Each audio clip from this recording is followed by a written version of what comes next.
여러분, 요즘 법정 최고금리에 대해서 참 말들이 많죠. 예. 이재명 경기도지사는 법정 최고금리를 10%로 낮춰야 된다 하고 민주당 전 의원들한테 편지를 다 보냈어요. 법정 최고금리를. 이게 일반적으로 말입니다. 법정 최고금리가 현재 24%입니다. 예. 1금융권에는 지금 뭐 금리라는 게 대출금리가 한 2.56% 되잖아요. 2금융권은 조금 더 셉니다. 8 내지 9%도 되고요. 예, 대출 금리가. 그런데 이게 대부업으로 가면 상황이 달라집니다. 대부업으로 가면 법정 최고금리가 24%입니다.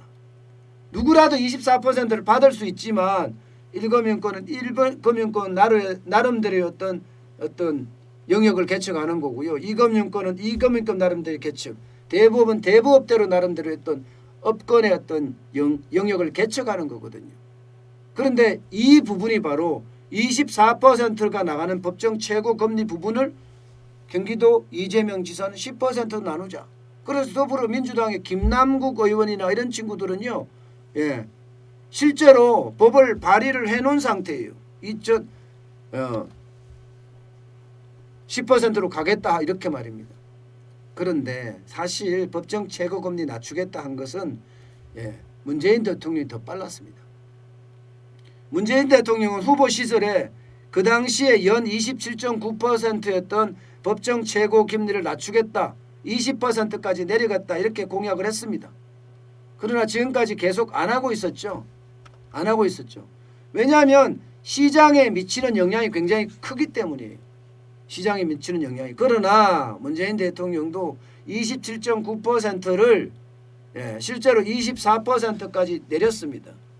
2018년 2월에 말입니다.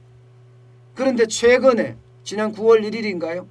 다시 법정 최고금리를 낮출 수 있는지 검토해보라 하니까 또 검토하겠다는 거예요. 그럼 얼마를 내릴 거냐? 20%로 내리겠다는 거예요. 20%로. 예. 이재명 경기도지사가 이야기하는 10%는 힘들고 20%까지 내리겠다. 이게 지금 정부의 입장이고 거기에 대한 준비를 하고 있습니다. 예. 자, 여러분 보세요. 법정 최고금리가 계속 내려왔잖아요. 살인적인 금리라고 해서 계속 내려와서 지금 24%가 됐거든요. 금리가 24%가 되면요, 여러분, 이게 업권의 한 영역이 무너질 수 있어요. 업권의 한 영역이. 금융 이러면요, 1금융권, 2금융권, 대부업체 이렇게 나누고요. 대부업체까지도 만약에 못 빌리면 사금융으로 합니다. 쉽게 말하면 불법 사금융이요. 이까지 내려가요. 이게 불법 사금융은 제도권에 있는 게 아니잖아요. 빼내자고요. 그러면 1금융권, 2금융권, 그 다음에 대부업체예요. 여기서 못 받는 사람들은 불법 사금융. 이게 24%의 법정 최고금리를 낮춘다. 그러면 대부업체한테다가 너네가 20%까지 해야 된다. 이런 얘기예요. 그러면 당장 말입니다. 당장 저신용자에게는 대출을 줄이게 돼 있어요.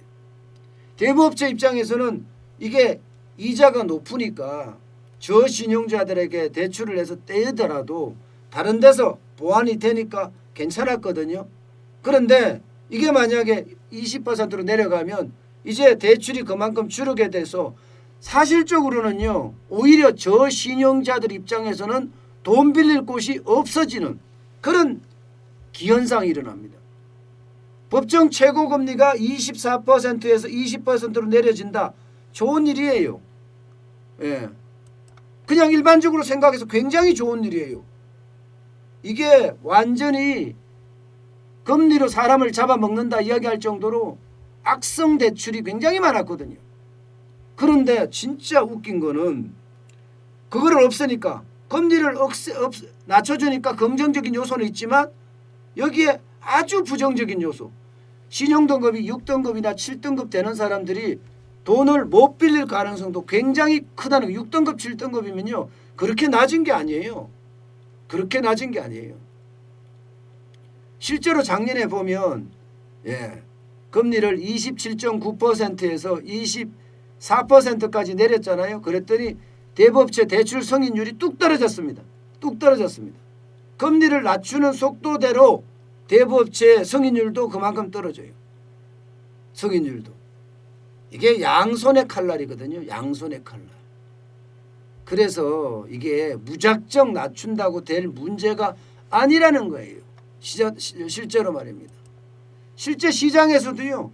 대부업체 대출이 확 줄어들었습니다. 보시는 것처럼 말입니다. 2017년 말, 2018년, 2019년 보세요. 이용자가 일단 줄어요. 이용자가. 금액은 두 번째 치자고요. 두 번째. 금액은요. 일반적으로 많이 빌릴 수도 있기 때문에. 그런데 이용자 주는 거 보세요. 2017년에는 247만이었어요. 그러면 2018년에는 221만, 2019년에는요 177만이에요. 그럼 이들이 어디로 갔을까? 여러분 이들이 어디로 갔을까가 중요해요. 경기가 좋아져서 정부가 돈을 많이 빌려줘서 돈을 많이 빌려서 벌어서 대부업체한테 돈 빌릴 필요가 없었다 이건가요? 아니라는 거죠. 아니라는 거죠. 쉽게 말하면 이들이 결국은 가는 데가 어디냐? 불법 사금융으로 간다는 이야기예요. 실제 설문조사에서도 그런 사례가 나오고 있습니다. 보세요. 대부업체를 이용하는 이유, 돈을 빌려주는 금융기관이 없음. 이게 44%입니다.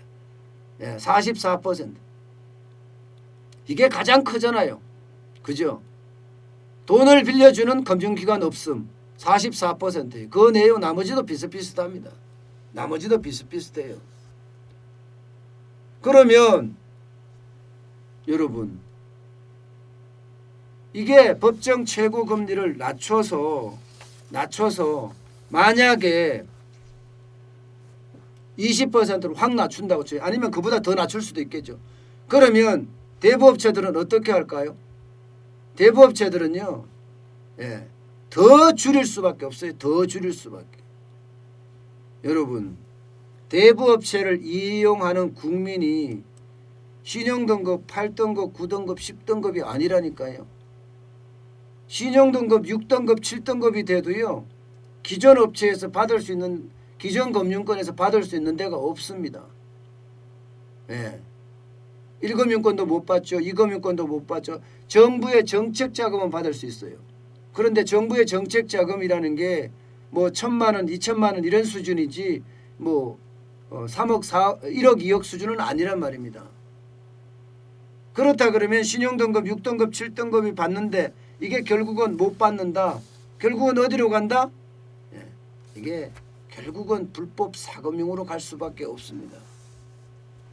실제로 말입니다.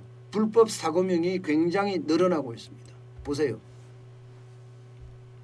2017년에 불법 사금융이 3,289곳이었습니다. 그런데 딱 2년 만에 거의 3배 올랐어요. 3배 넘게 올랐어요. 1,474개예요. 대부업체가. 불법 대부업체입니다. 불법. 미등록이니까 불법이죠. 그러니까 이게 기존 시장에서 제도권 시장에서 밀려난 사람들이 결국 불법 사금융으로 간다는 거예요. 여러분들 영화를 통해서라도 이 불법 사금융의 대출 행태 잘 아시잖아요. 법적으로는 이거 9%밖에 못 받게 돼 있습니다. 9%. 그런데 어디 그것만 받습니까? 9%만 받습니까? 엄청나게 많이 받죠. 그러니 금리를 낮춰서 해결한다. 이렇게 표가 있다고 해서 무작정 시장의 원리를 무시하면서 접근하면 안 된다는 이야기입니다. 지금 문재인 대통령이나 문재인 정부는 어쨌든 표중심으로 지금 계속 접근을 하게 되니까 문제가 저는 심각하다고 보거든요. 문제가. 오히려 말입니다.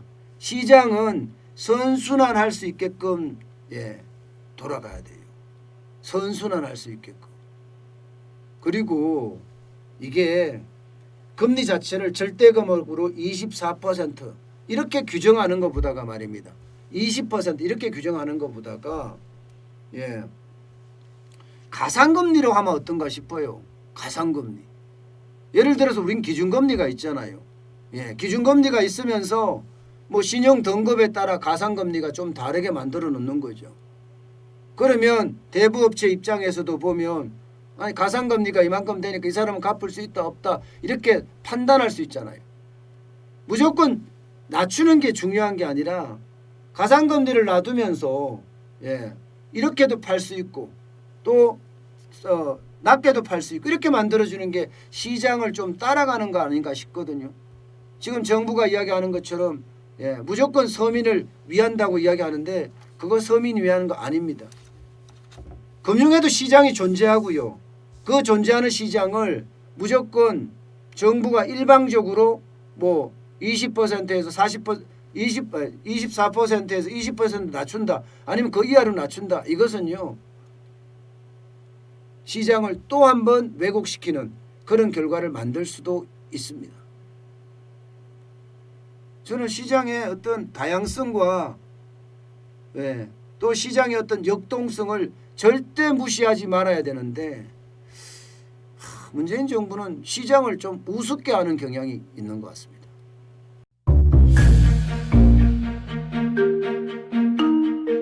세종대왕과 샤넬 넘버5 벤츠 자동차의 최고급 기종인 마이바흐의 공통점을 아시나요? 바로 침향입니다. 침향이란 동남아시아에서 자생하는 침향나무가 상처를 입었을 때 스스로를 보호하기 위해서 분비시키는 침향나무의 진액입니다.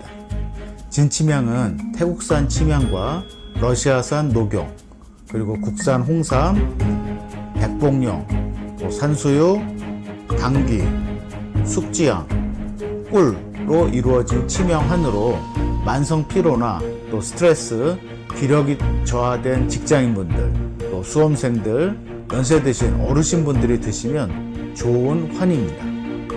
진침향 여러분들께 자신있게 권해드립니다.